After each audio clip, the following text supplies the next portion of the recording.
Well, thanks for tuning in. Great to be here. It's early March, spring coming. Hopefully the snowstorms are behind us, but I probably just jinxed myself, Andrew, by saying that. I know that this is also a busy time. You're wrapping up meetings with every division in the company, business plan meetings about how we're executing on both our business plan and our strategy. Some quick thoughts about how those meetings have gone? Well, I've been meeting with every division across the company, meeting with the leaders, hearing their plans for the year. I mean, one of the messages is going to be a challenging year, a lot of competition in the market. We really have to focus on our financial discipline this year, both around administrative spending and medical spending.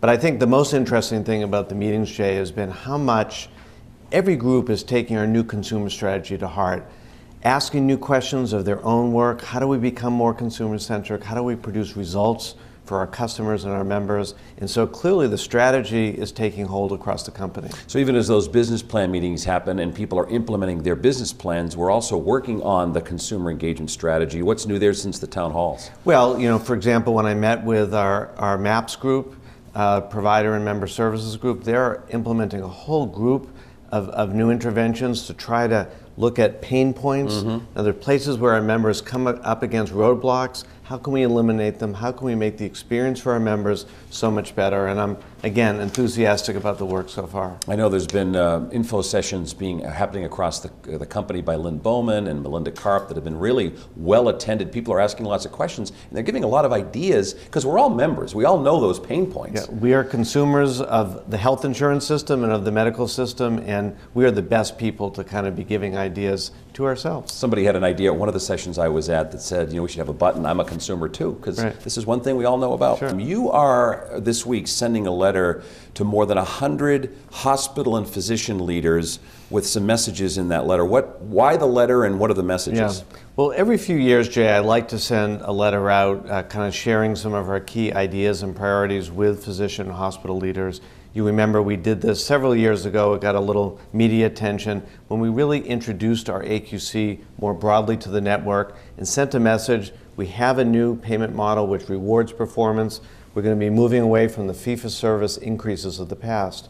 Well, that AQC really only applied to our HMO members. We have another big and growing group of our members who select PPO products.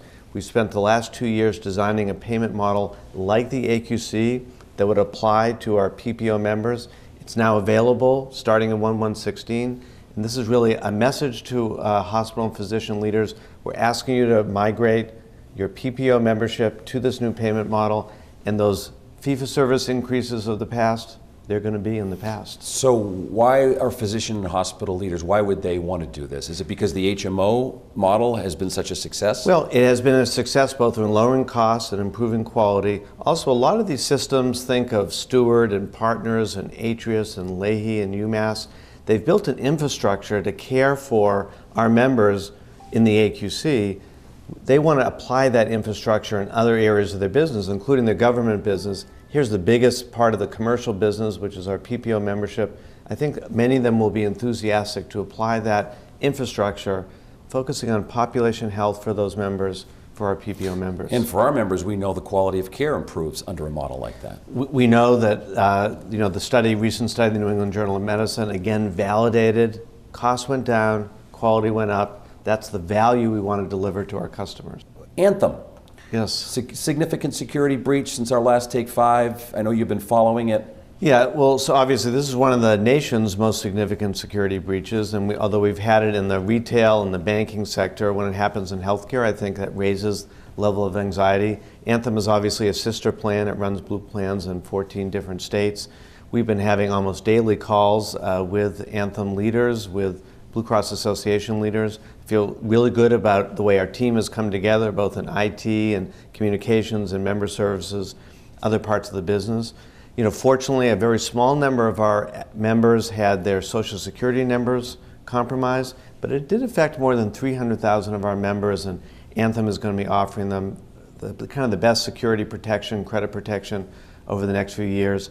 Unfortunately, I don't think this is the last we're going to hear about information security in this day and age.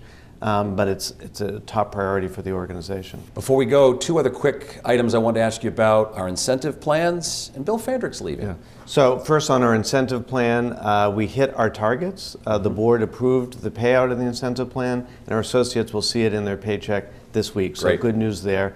Bill Fandrick has been just a superb Chief Information Officer for this company.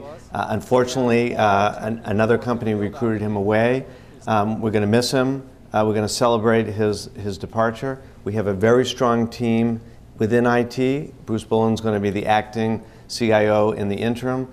And I think, it's a sign of the strength of our company that we're going to export talent. When people look for top leaders, they're going to come to Blue Cross. We'll try to hold them whenever we can, but occasionally a good one goes, and that's the case with Bill, and we wish him the best of luck. Search beginning immediately? Immediately, Yeah. yes. All right, Andrew, thank you very much. Yeah. That's been Take 5. Hope you've enjoyed it. Love to get your questions. Send me an email, and we will talk to you again in a month.